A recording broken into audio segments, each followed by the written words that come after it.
Bon matin tout le monde. Donc ce matin, je vais vous parler de la PSI pour le cours de vente. Comme on n'a pas eu de cours cette semaine, c'était un peu trop chaud. J'ai décidé de faire une petite vidéo pour vous expliquer ce qu'il en était avec la PSI. Donc, si on commence, voici le document que vous retrouvez dans le drive partagé. Dans ce document-là, il y a chacune des étapes pour arriver à la PSI. Je vous le présente aujourd'hui parce que ça vous permettra de trouver une entreprise le plus rapidement possible et donc de pouvoir commencer la PSI. On dit en équipe de 3. Je sais que certaines personnes ont le cours de Michel. Idéalement, si c'est possible de vous placer dans des équipes qui vous permettront d'être les mêmes dans le cours de Michel, ce serait l'idéal. Sinon, on trouvera une solution avec Michel. Pour ce qui est de la suite, donc, vous devez contacter une personne ressource du commerce. On parle d'une entreprise pour laquelle vous êtes supposé d'être crédible. Donc, peut-être que chez BMW, c'est pas l'idée du siècle. Peut-être que vous ne serez pas pris ou que vous n'aurez pas assez de crédibilité par rapport aux vendeurs.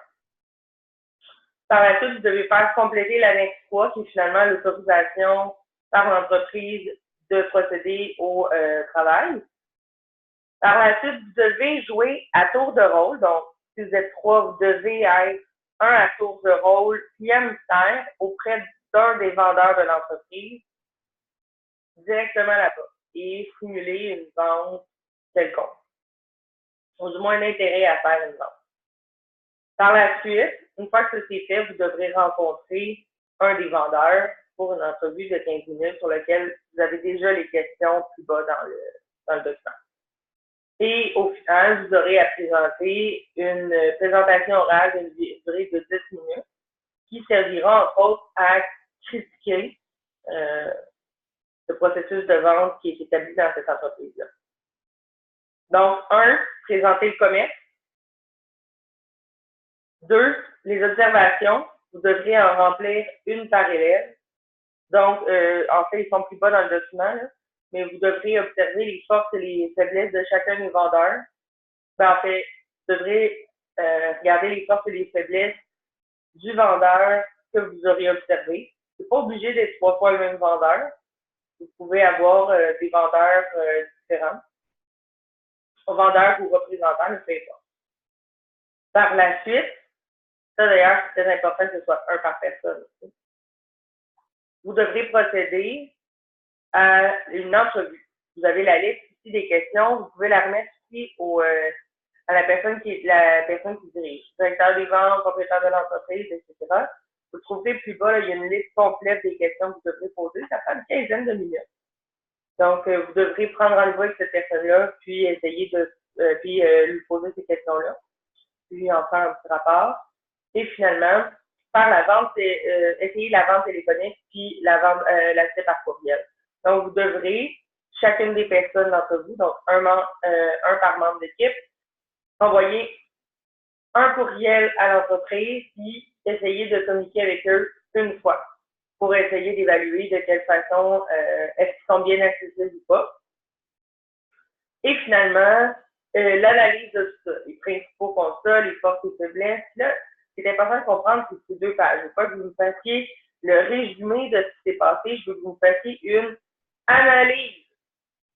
Très important. Okay? Donc, je veux les faits saillants, les principaux constats, les forces et les faiblesses majeures, et surtout des recommandations. Okay? Puis, donc, par la suite, si vous avez les grilles d'observation, c'est pas dans le document, les évaluations, les dates de remise, donc formation des équipes pour la semaine 4, approbation du commerce par l'enseignante semaine 6 ou 7, donc j'ai pas de problème à la semaine 7, observation mystère, vous pouvez faire ça à la semaine 8, entrevue auprès du vendeur semaine 10, rédaction de votre rapport, présentation orale, semaine 14 et 15. Pour ceux qui se posaient la question, non, vous ne serez pas présent, vous ne serez pas assisté à chacune des présentations orales. Et ici, vous avez la fameuse lettre explicative pour le directeur ou le dirigeant quelconque. Le questionnaire d'entrevue. Donc, si la personne vous pose la question, OK, mais qu'est-ce que tu vas lui demander? qui n'est pas ça, vous pouvez lui présenter la liste de questions. Puis par la suite, les coordonnées des membres de l'équipe. Ça, c'est pour moi. Et par la suite, coordonnées des membres de l'équipe.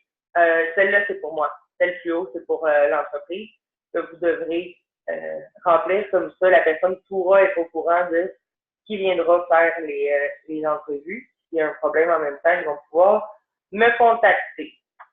Sur ce, je vous souhaite une excellente session. Commencez à penser à vos équipes, mais surtout, commencez à penser à votre entreprise. Là, encore une fois, en temps de retourner et de parler de la crédibilité en tant qu'acheteur.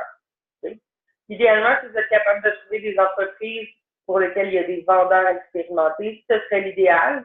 Ça vous permettra de faire une analyse beaucoup plus complète que d'être capable de dire que la personne chez Bath & Body Works n'est pas une vendeuse d'expérience. Okay?